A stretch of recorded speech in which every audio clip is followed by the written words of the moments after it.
ओम श्री गणेशाय नमः। ग्रह नक्षत्र तारागण प्रतिदिन बदले थांती तांकर चाल तेबे आसंतु जानिबा कोन रहिछि आज आपणक राशिर हालचाल। नमस्कार बंधुगण, आपण समस्त को आम चैनल को हार्दिक स्वागत करुछि। आज रही वीडियो रे आमे आलोचना करिबा कुंभ राशि लोकंकर आज दैनिक राशिफल विषय रे।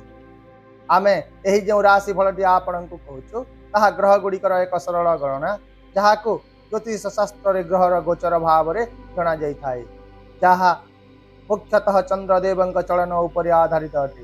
चलंतु प्रथमे जानी नेबा आजिर तिथि बार नक्षत्र और शुभ समय विषय रे। आज हेउची 18 अप्रैल 2025 शुक्रवार, वैशाख मास कृष्ण पक्ष पंचमी तिथि ज्येष्ठा नक्षत्र। आजिर शुभ समय प्रातः 5 घंटा 35 मिनिट रु 7 घंटा 17 मिनिट मध्य। तेबे दर्शक बंधु आसंतु जानिबा कौन कहूची आज आपणक राशि, कौन कहूची आज आपणक नक्षत्र एवं आज आपण एपरि कौन विशेष उपाय करिवे जहा फल रे दिनटी आपणक पई अत्यंत शुभ प्रमाणित हेबो। ताहेले चलंतु भिडियोटी को आरंभ करिबा।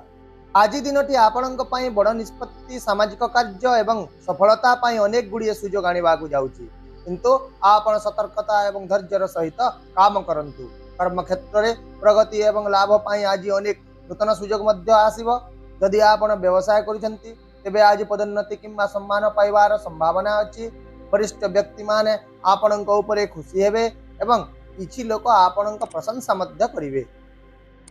आज नूतन व्यवसाय किंबा योजना आरंभ करबा को चाहुतबा लोकंक पाई मध्य एक शुभ समय हेबो। आपण निजर क्षमता ऊपर आत्मविश्वास सहित निष्पत्ति नियंतु, कारण आज ग्रह नक्षत्र माने आपण को पूरा समर्थन करिवे। या छड़ा जदि आपण कोनोसी गुरुत्वपूर्ण आलोचना किंबा बैठक रे जोग दियंती तेबे लोक माने आपणक कथा को गंभीरतार सह नेबे। तथापि आज आपण को आलस्य ठारू दूरे रहिबा को पड़िबो, तेबे ही आपण समय मध्य रे आपणकर काम सब समाप्त करि पारिबे। सेही परि छात्र छात्री मानक पई मध्य दिनटी भल रहिबो। पाठ पढ़ारे सेमानंकर मन लागी रहिबो। आर्थिक दृष्टिकोण आज आपण सुदृढ़ आर्थिक स्थिति रे रहिबा को जाउछन। आपण को टंका रोजगार करिवार किछि नूतन सुजोग मिलिबो एवं अटकी रहितिबा टंका गुड़िक मध्य फेरी पाइबे। व्यवसाय किंबा कारबार संबंधी मामला रे लाभ हेबार बहुत संभावना अछि। पुनरुद्धार फल रे आय वृद्धि होई पारे, जहा आपणकर आर्थिक स्थिति को आहुरी मजबूत करिवो।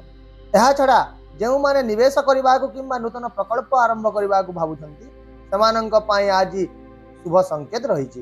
तथापि कोनोसी गुजब को आधार करी आज कोनोसी बड़ निष्पत्ति नियंतु नाही, भल भाव रे ही भावी निष्पत्ति नियंतु। स्वास्थ्य दृष्टिकोण रे जदि देखिबा आजिर दिनटी मिश्रित फलाफल दिन हेबो। आपणकर शारीरिक स्वास्थ्य ठीक रहिबो, किंतु दुर्घटना किंबा आघातर आशंका रहिछि।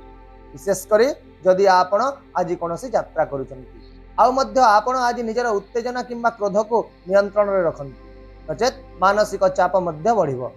एहा व्यतीत आज जदि आपणक पाखरे खाली समय अछि तेबे एहा को ध्यान और जोग पई व्यवहार करंतु, जहा मानसिक शांति देव एवं आपणक शरीर को मध्य सतेज रखिबो। आउ मध्य आज महामारी किंबा संक्रमण परि परिस्थिति प्रति सतर्क रहंतु, बाहर को बेसी जानतु नाही। पारिवारिक जीवन आज सुखद रहिबो। जदि आपण घरे काहाकू कोनोसी परामर्श देउछंती सेमाने निश्चित भाव रे ताहा पालन करिवे, जहा आपणक संपर्क गुडी करे मधुरता आनिबो। आउ मध्य आज आपणक मन रे भाईचारा एवं सहयोगर भावना रहिबो एवं आपणक परिवार सदस्य माने किछि न कहि आपणक भावना को बुझि जिवे। विशेष भाव रे आज आपणकर नम्र स्वभाव एवं व्यवहार आपणक समाज रे प्रशंसित करिवो। तापि किछि अनावश्यक आलोचना किंबा गुजबरु दूरे रहंतु, नचेत से गुड़िक आपणकर समय एवं शक्ति उभय नष्ट करिवो।